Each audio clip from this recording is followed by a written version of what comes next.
3. Critical grace calls you to service. Galatians 1, 15 through 17 says this. But when it pleased God, who separated me from my mother's womb and called me by his grace to reveal his Son in me, that I might preach him among the heathen, immediately I conferred not with flesh and blood.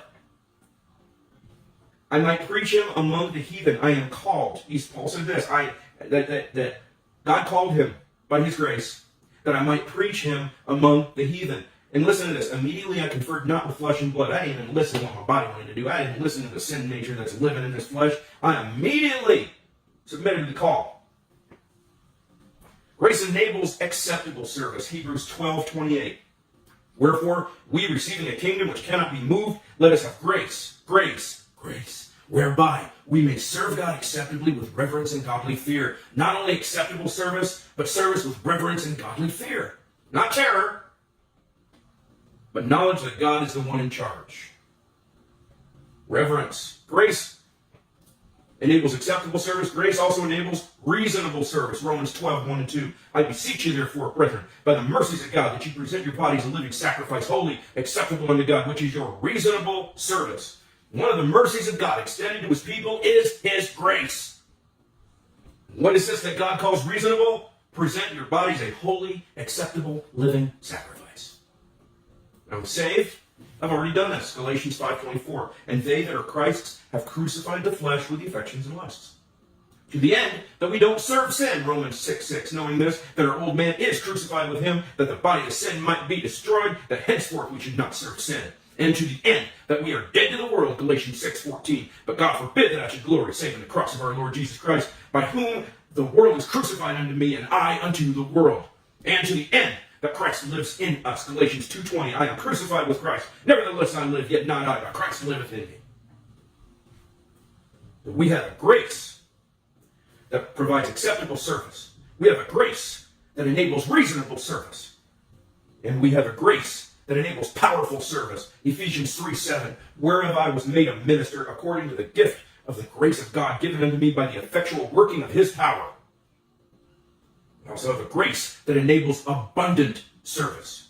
2 Corinthians 9:8. And God is able to make all grace abound toward you, that ye always, having all sufficiency in all things, may abound in every good work. So critical grace, critical saving grace, enables acceptable, reasonable, powerful, and abundant service to the Lord.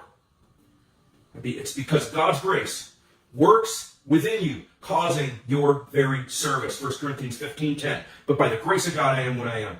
And his grace, which was bestowed upon me, was not in vain. But I labored more abundantly than they all. Yet not I, but the grace of God which was with me.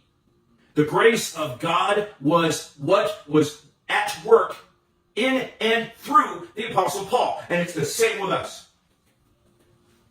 Grace doesn't stop with your salvation.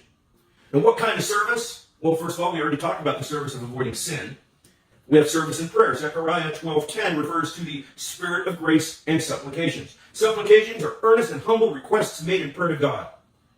Hebrews 4:16 says this. Let us therefore come boldly under the throne of grace, that we may obtain mercy and find grace to help in time of need. Prayer, folks, is a service to God. It's part of your relationship, but it is also a service. And there's service in speech. Grace guides our speech, Colossians 4:6. Let your speech be always with grace, seasoned with salt, that ye may know how ye ought to answer every man. Some people are too salty and not gracy enough. I'm one of those people. I admit that I was once very, very salty. I thought I was being funny, but it turns out I was being insulting. And I feel bad for those things. You know, I was once very salty, but then I realized that wasn't worth my salt, and I took that with a grain of salt. Way too much salt. Unfortunately, I've realized that sometimes I can still be salty, and sometimes I don't even realize it, but I'm working on that, folks. I want to raise the grace and reduce the salt, but of course he doesn't say get rid of it completely. All right? Now, I know that we as Christians need to emphasize the grace and turn down the level of salt, and believe it or not, that's part of being the salt of the earth. That's part of spreading the gospel. We have to be salt, but we don't have to throw salt. Does that make sense? I hope so. Okay, seasoned with salt, okay? All right, let your speech be always with grace, seasoned with salt. I remember as a little kid, I went to put salt on my food, and for some reason, I thought you had to take off the top. I think you realize what happened. Yeah, I didn't season it. I poured the whole thing on there. Okay, anyway. So, grace guides our speech. Okay? God desires that grace guide our speech, so that our speech ministers His grace to other people. Ephesians 4:29. Let no corrupt communication proceed out of your mouth, but that which is good to the use of edifying, that it may minister grace unto the hearers. See, it's because we are stewards of God's grace, 1 Peter 4:10. As every man hath received the gift, even so minister the same to one another, as good stewards of the manifold grace of God. Being good stewards of the grace of God, we have to let that grace control our speech to the end, for the result that others will receive the ministry of that grace as well.